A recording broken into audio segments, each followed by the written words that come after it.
ദൈവമേ, ശിവു റോക്സ്.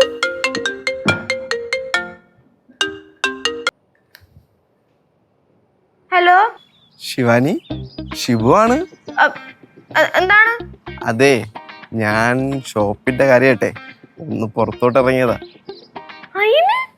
അല്ല, ശിവാനിയെ കാണണമെന്ന് മനസ്സിന് വല്ലാത്തൊരു ആഗ്രഹം തോന്നിട്ട് വന്നതാ. കാണാനൊന്നും പറ്റൂല, ഞാൻ വീട്ടിലില്ല. വീട്ടിലില്ലേ? നോണ പറയല്ലേ ശിവു. ശിവുവിന്റെ ചെരുപ്പ് പുറത്തിറക്കണം ഞാൻ കണ്ടല്ല. ആ പടിയിൽ കിടപ്പുണ്ടല്ല. ഞാനതാ പുറത്ത് ഇപ്പുണ്ട്. കണ്ടില്ലെങ്കിലേ മനസ്സിനൊരു വിഷമം. അതാ, പ്ലീസ് ഒന്ന് വാ.